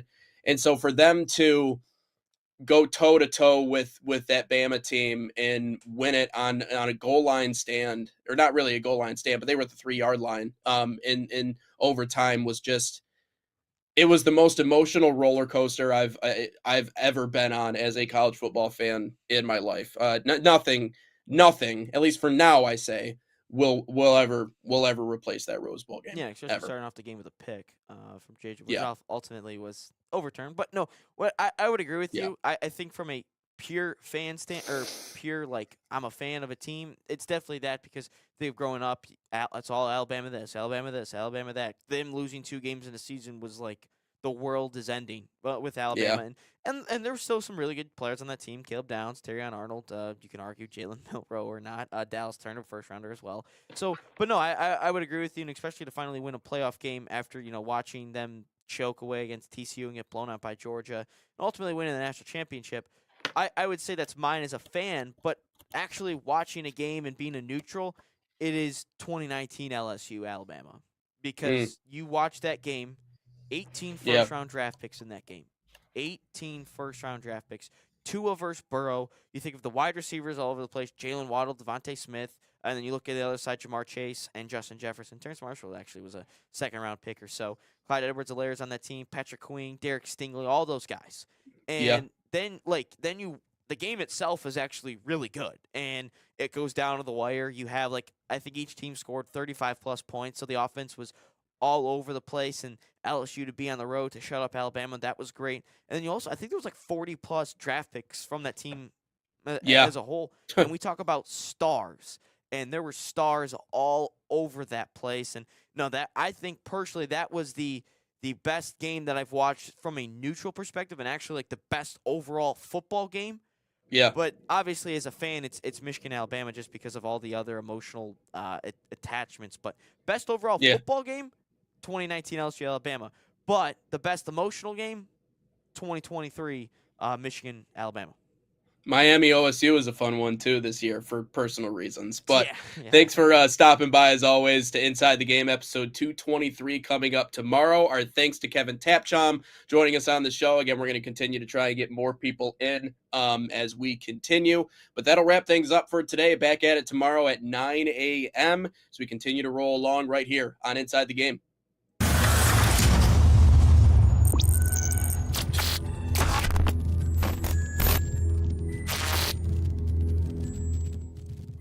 From the biggest matches to the hottest takes, Jonathan Turner and Nathan Wenger bring you the stories, the analysis, and the edge you won't get anywhere else.